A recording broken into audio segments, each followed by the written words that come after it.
मूकं करोति वाचालं पंगुं लंघयते गिरिं यत्कृपा तमहं वन्दे परमानंदमाधवं। गोपालकृष्ण भगवान की। सज्जनो, आज आपणाला सत्याभिनिवेश या विषयावर आजचा भाग सादर करत आहे। सत्याभिनिवेश म्हणजे सत्याचा घेतलेला आग्रह। समाजामध्ये 3 प्रकारची माणसं दिसून येतात। एक नेहमी खोटं बोलणारे, खोटं बोलणं म्हणजे खोटंच बोलायचं।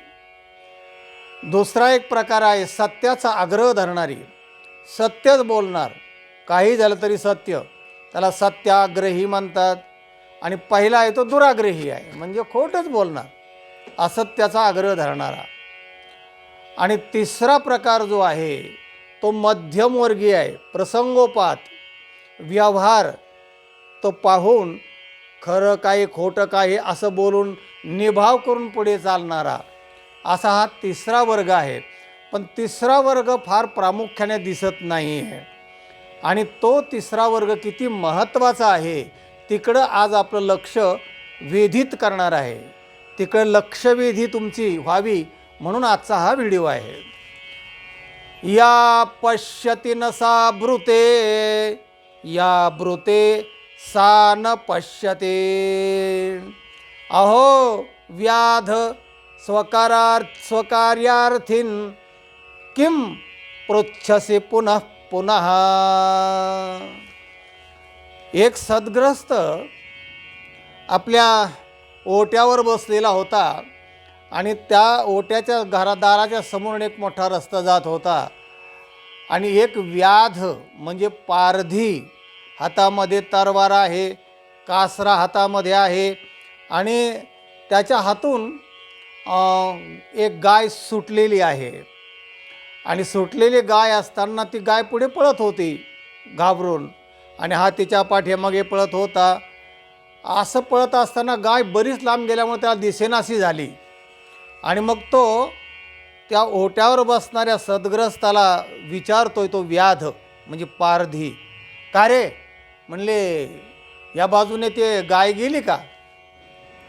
आता त्याला प्रश्न पडला की याच्या हातामध्ये कासरा आहे, तलवार आहे, तो गायीला मारण्यासाठी हा पारधी दिसतो आहे।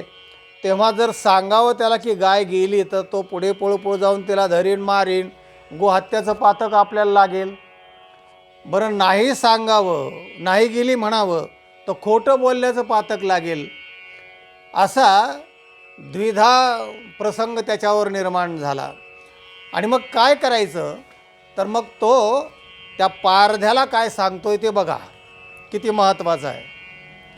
या पश्यति न सा ब्रूते, या पश्यति न सा ब्रूते, म्हणले जो पाहतो ना, ज्याला दिसतंय ना त्याला बोलता येत नाही। म्हणजे डोळे पाहतात, डोळ्याने दिसतंय, पण डोळ्याला बोलता येत नाही। या पश्यति न सा ब्रूते, तो बोलत नाही।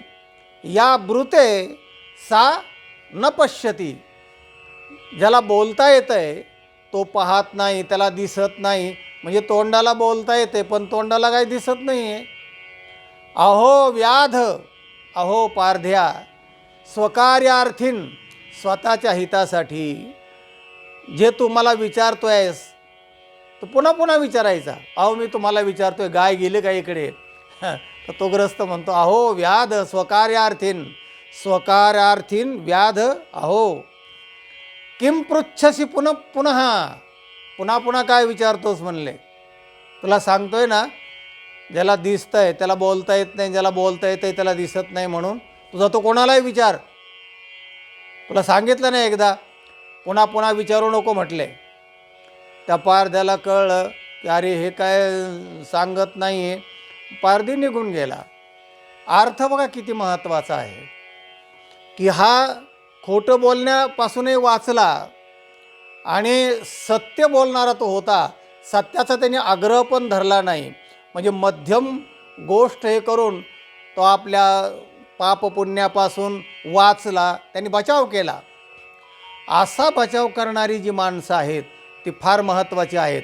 आणि जर का सत्याचा आग्रह धरणारी काही माणसं आहेत तर त्यालाच सत्याभिनिवेश असं म्हणतात.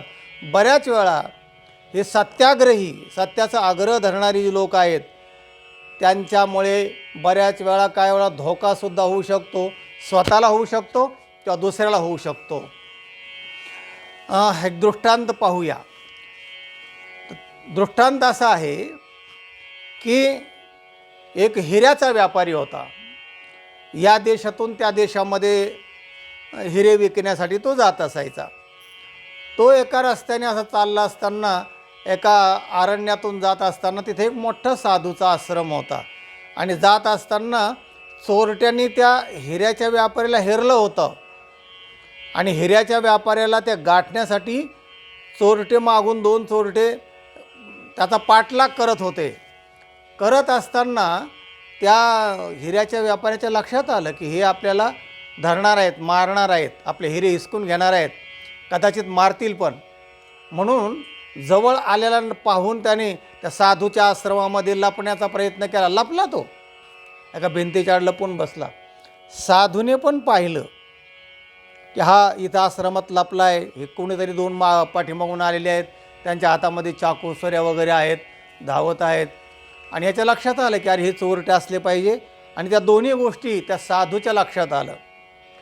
तेव्हा हे चोरटे धावत धावत गेले आणि त्या साधूला विचारलं, का हो? म्हणलं इथे तो हिऱ्याचा व्यापारी गेला, तो पाहिला का तुम्ही? आता हिऱ्याचा व्यापारी यांनी पाहिला होता की हा आपल्याच आश्रमात लपला आहे म्हणून. तेव्हा हा सत्याचा आग्रह धरणारा साधू होता. साधू या शब्दाचा अर्थ आहे चांगलं. साधू मंदिरम, चांगलं मंदिर. साधू शब्द हा चांगले शब्द. चांगलं या अर्थी साधू शब्द आहे. आपण जो साधू शब्दाचा अर्थ समजतो, दाढी जटा भगवे कपडे आणि ते कमंडलो हातामध्ये, असं त्याला आपण साधू समजतो. ते साधूचं बाह्य लक्षण झालं. शब्दाचा अर्थ आहे तो साधू नाही आहे. कदाचित ते त्या साधूमध्ये संधी साधू पण असू शकतात.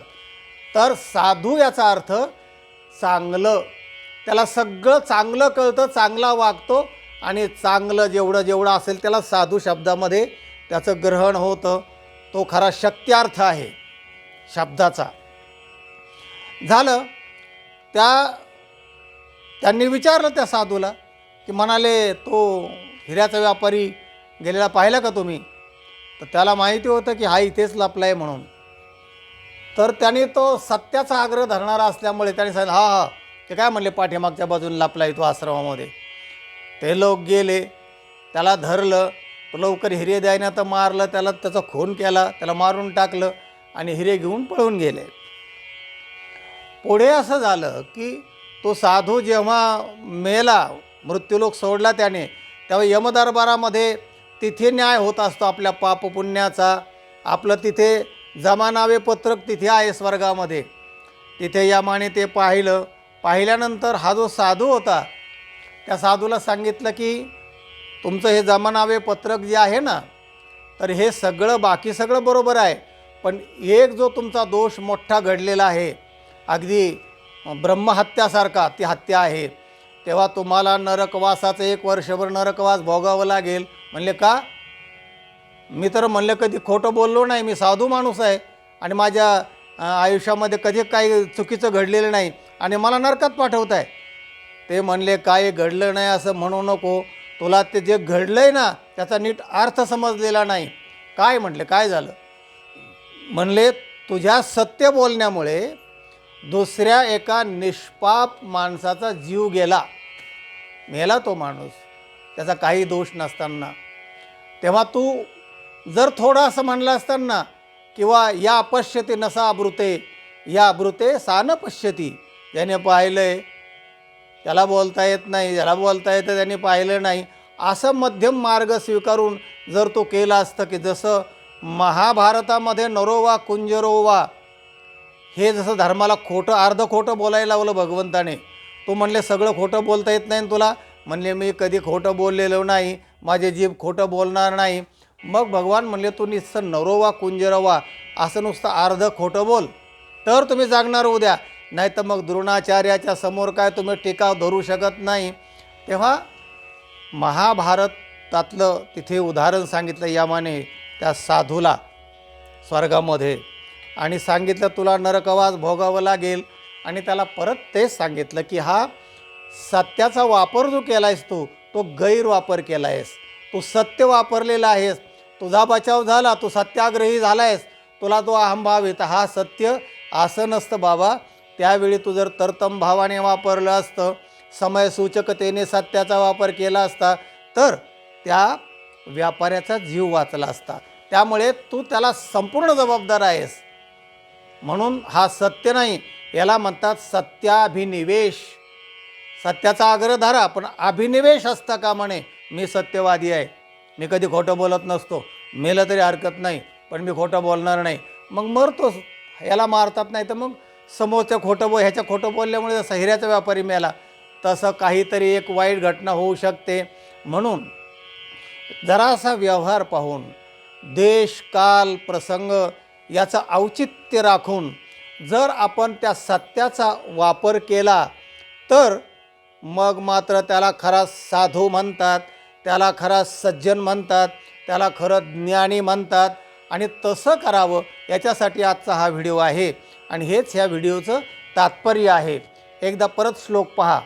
या पश्यति न सा ब्रूते, या ब्रूते सा न पश्यति, अहो व्याध स्वकार्यार्थीन किं पृच्छसी पुनः पुनः. त्या माणसाने मात्र त्या पारध्याला सांगितलं, पुन्हा पुन्हा विचारू नकोस, तुला सांगितलं आहे ना, ज्याने पाहिलं त्याला बोलता येत नाही, बोलता येते त्याने पाहिलं नाही, तुझा तो कोणालाही विचार. तेव्हा हा एक मध्यम मार्ग आहे, याला म्हणतात समयसूचक बुद्धी. आणि दुसरा एक आहे अनागत विधाता. याचा आपला एक व्हिडिओ पूर्वी झालेला आहे. सगळे व्हिडिओ पाहत चला. आपल्याजवळ 3000च्या पुढे व्हिडिओ झालेले आहेत. वेगवेगळ्या प्रसंगातले वेगवेगळे विषय त्याचे आहेत. सगळा अभ्यास तुम्हाला घरी बसल्या बसल्या करता येईल असे सगळे तत्त्वज्ञानाचे आहेत, विनोदाचे आहेत, सुभाषित आहेत, सुविचार आहेत, न्याय आहेत, मोठ्या मोठ्या शास्त्रातले, वेदामधले अगदी महामंत्रापासून तर आत्तापर्यंत संतांचे पर्यंत सगळे जे महत्त्वाचं वेचक आणि वेधक आहे ते आपण या व्हिडिओमध्ये मांडतो आहे. जे वेचलेलं आहे आणि जे सुचलेलं आहे तर ते आपल्याला घरी बसल्या बसल्या ऐकता येईल. एथ मोक्ष आहे ऐता श्रवणाची माझी. ऐकल्यानंतर आवडलं तर त्याला लाईक करा, दुसऱ्याला पाठवा, ज्ञानाचा प्रचार करा. ज्ञानदानम विशिष्यते. ज्ञान हे सर्वश्रेष्ठ आहे आणि ज्ञानदान सर्व दानात श्रेष्ठ आहे. घरी बसल्या बसल्या ज्ञान होईल आणि पुण्य होईल. हा व्हिडिओ इतरांना पाठवा, लाईक करा आणि चॅनलला सबस्क्राईब करा. रामकृष्ण हरी.